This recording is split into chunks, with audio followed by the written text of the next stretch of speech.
നമസ്കാരം, എൻ്റെ പേര് ജോബി ജോസ്. ഞാൻ ഇപ്പോൾ വന്നിട്ടുള്ളത് ഒരു ചെറിയൊരു ഇൻസ്ട്രുമെൻ്റ് നിങ്ങളെ പരിചയപ്പെടുത്തുക എന്നുള്ളതാണ്. നമുക്ക് ഏറ്റവും വലിയൊരു ചാലഞ്ചാണ്.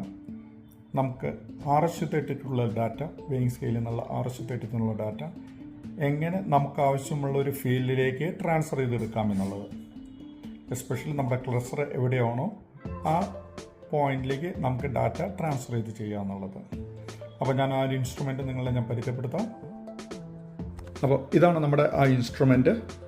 ഒരു സൈഡ് RS-232, അതായത് 9-pin D കണക്ടറും, മറ്റേ സൈഡ് USB. അപ്പോൾ ഇത് എങ്ങനെയാണ് നമുക്ക് കണക്ട് ചെയ്യണമെന്ന് നോക്കാം.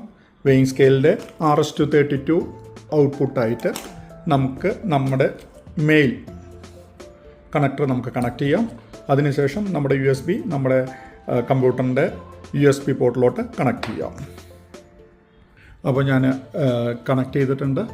RS-232 പോർട്ട് നമ്മുടെ വെയിങ് സ്കെയിലിൻ്റെ RS-232 പോർട്ടായിട്ട് കണക്ട് ചെയ്തു.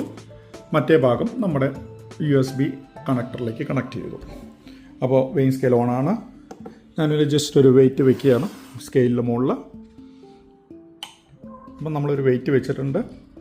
ആ വെയിറ്റ് നമുക്ക് എങ്ങനെ ട്രാൻസ്ഫർ ചെയ്യാമെന്നുള്ളതാണ്. അപ്പോൾ നമ്മൾ ഇതിൽ യൂണിറ്റ് ബട്ടനാണ് പ്രിൻ്റ് ബട്ടണായിട്ട് എടുത്തിരിക്കുന്നത്. അപ്പോൾ നമ്മുടെ ക്ലസ്റ്റർ ഇരിക്കുന്നത് A1-ലാണ് ഇരിക്കുന്നത്. അപ്പോൾ ഞാൻ ജസ്റ്റ് ഇവിടെ നിന്ന് പ്രസ് ചെയ്തു. ആ പ്രസ് ചെയ്ത മൊമെൻറ്റിൽ തന്നെ നമ്മുടെ ഡാറ്റ അങ്ങോട്ട് ട്രാൻസ്ഫർ ചെയ്തിട്ടുണ്ട്. ഞാനൊന്നുകൂടി പ്രസ് ചെയ്യാം. അത് പ്രസ് ചെയ്ത ഉടനെ തന്നെ നെക്സ്റ്റ് ലൈനിലേക്ക് കയറി പോകുന്നുണ്ട്. ഓക്കെ, ഇതുപോലെ തന്നെ നമുക്ക് എവിടെയാണോ ക്ലസ്റ്റർ ഉള്ളത്, ഇപ്പോൾ ഞാൻ ഉദാഹരണത്തിന് ഞാനിപ്പോൾ സെർച്ച് ബാറിൽ കൊണ്ട് വെച്ചു, ഞാൻ ക്ലസ്റ്റർ വെച്ചു. ഞാൻ ഇവിടെ നിന്ന് പ്രിൻ്റ് പ്രസ് ചെയ്യുകയാണ്. നമുക്ക് അവിടേക്ക് ഡാറ്റ എത്തിയിട്ടുണ്ട്. അപ്പോൾ നമ്മുടെ വിൻഡോസ് ബേസ്ഡ് ഏത് ആപ്ലിക്കേഷനാണോ, ഉദാഹരണത്തിന് ഞാൻ നമ്മുടെ ഗൂഗിൾ സെർച്ച് നിന്ന് നമുക്ക് എടുക്കാം. ഗൂഗിൾ സെർച്ചിൽ നമുക്ക് ഈ പോയിന്റിൽ നമ്മൾ വെച്ചിട്ടുണ്ട്. അങ്ങോട്ട് ഞാൻ ഒന്ന് പ്രസ് ചെയ്യുകയാണ്. അവിടേക്ക് ഉടനെ ഡാറ്റ പ്രസ് ചെയ്തു വന്നു. അപ്പോൾ എവിടെയാണോ നമുക്കുള്ള ഏത് വിൻഡോസ് ബേസ്ഡ് ആയിട്ടുള്ളതോ അല്ലെങ്കിൽ ആൻഡ്രോയിഡ് ബേസ്ഡോ ലിനക്സ് ബേസ്ഡ് ആയിട്ടോ ഏത് ആപ്ലിക്കേഷൻ ഉണ്ടെങ്കിലോ നമുക്ക് അങ്ങോട്ടേക്ക് ചെയ്യാൻ പറ്റുന്നതായിരിക്കും. Thank you. എന്തെങ്കിലും ആവശ്യമുണ്ടെങ്കിൽ എന്നെ കോൺടാക്റ്റ് ചെയ്യുക.